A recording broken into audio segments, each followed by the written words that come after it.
காஞ்சி மகா சுவாமிகள் அருளிய தெய்வத்தின் குரல் பாகம் 1 பக்தி பிரிவில் பகுதி 92 சுவாமி. ஒரு வீட்டை பார்த்தால் அதை கட்டியவன் ஒருவன் இருக்க வேண்டும் என்று ஊகிக்கிறோம். இன்ன இன்ஜினியர் கட்டினார் என அறிகிறோம். ஒரு வண்டியை பார்த்தால் அதை செய்த ஒருவன் இருக்க வேண்டும் என்று ஊகிக்கிறோம். விசாரித்து பார்த்தால் இன்ன தச்சன் செய்தான் என்று அறிகிறோம். ஒரு வீடு அல்லது வண்டி என்றால் அதில் பல விஷயங்கள் ஒன்றுக்கொன்று இசைவாக சேர்ந்து அமைந்திருக்கின்றன. ஒரு குறிப்பிட்ட பிரயோஜனத்தை உத்தேசித்து அவை இவ்வாறு உருவாகி இருப்பது தெரிகிறது. எனவே இந்த வீடு, இந்த வண்டி ஏதேதோ தானாகவே அகஸ்மாத்தாக உண்டாகிவிடவில்லை. இதை உத்தேசத்தோடு ஓர் அறிவே செய்திருக்கிறது என்று ஊகிக்கிறோம். ஒரு ஒழுங்குக்கு கட்டுப்பட்டு பல வஸ்துக்களை சேர்த்து உண்டாக்கியிருக்கிற எதை பார்த்தாலும் அதை செய்தவன் ஒருவன் இருக்க வேண்டும் என்று ஊகிக்கிறோம். அப்படியானால் எத்தனையோ ஒழுங்குகளுக்கு கட்டுப்பட்டிருக்கும் இந்த பிரபஞ்சத்தை செய்தவனாக ஒருவன் இருக்கத்தானே வேண்டும்.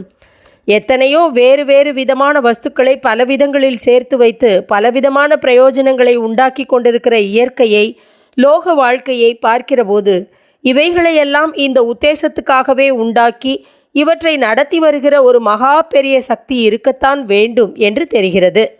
நாம் உட்கார்ந்திருக்கும் இந்த கொட்டகையை யார் போட்டார்கள் என்றால் சொல்ல தெரிகிறது. இந்த வாழை மரத்தை யார் செய்தார்கள்? கண்ணில் காட்டும்படியாக அதை செய்தவனை சொல்ல தெரியவில்லை. ஆனாலும் ஒருவன் அதை செய்திருக்கிறான். அதனால்தான் இப்படி பட்டை பட்டையாக கணக்கு பிசகாமல் உள்ளுக்குள்ளே அடுக்கி கொண்டே இந்த வாழை உண்டாகியிருக்கிறது. எந்த ஆயுதத்தை வைத்துக்கொண்டு அந்த ஒருவன் இத்தனை அழகாக பட்டைகளை அடுக்கினான் என்றால் தெரியவில்லை. இப்படியே அந்த மலையை, இதோ மேலே உள்ள நட்சத்திரங்களை, சந்திரனை செய்தவனை நம்மால் காட்ட முடியவில்லை. இவையெல்லாம் எத்தனையோ காலம் முன்னால் உண்டானவை. செய்தவனை எப்படி காட்டுவது என்று கேட்கலாம். சரி, இந்த ரோஜா புஷ்பம் இருக்கிறதே, இது அந்த வாழையை விட சமீபத்தில் உண்டானதுதான். முந்தா நாள் சிறு மொட்டாக இருந்தது, இப்போது அழகிய பூவாகி இருக்கிறது. இதில் நூற்றுக்கணக்கான இதழ்கள், ஒவ்வொன்றிலும் நுண்ணிய நரம்புகள், வாசனை எல்லாம் வந்திருக்கின்றன. நம் கண்முன்னமே இது மலர்ந்தது. ஆனாலும் மலர்த்தினவனை நமக்கு தெரியவில்லை. மனிதன் எல்லாம் தெரிந்த கெட்டிக்காரன் என்று நினைத்து கொண்டிருக்கிறோம். ஆனால் ஒரு காட்டு மிருகம் சென்னை பட்டணத்தை சுற்றி வந்தால் எதுவுமே தனக்கு தெரியவில்லை என்று எப்படி ஆச்சரியப்பட்டு பார்க்குமோ, அப்படித்தான் இந்த பிரபஞ்சத்தில் நாம் இருந்து கொண்டிருக்கிறோம். மனிதனை விட கெட்டிக்காரனாக ஒருவன் அவனை இப்படி வைத்திருக்கிறான்.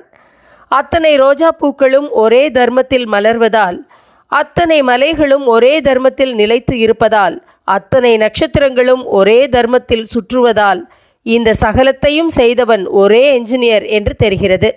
ஒரே ரீதியில் காரண காரிய விதியில் பிரபஞ்சம் முழுவதும் கட்டுப்பட்டிருப்பதால் இதை செய்தது ஒரே அறிவு என்று தெரிகிறது. கெட்டிக்காரன் என்று தன்னை நினைத்து கொண்டிருக்கும் மனிதன் இத்தனையும் இவனையும் செய்த அந்த மகா கெட்டிக்காரனை தெரிந்து கொள்ள வேண்டும்.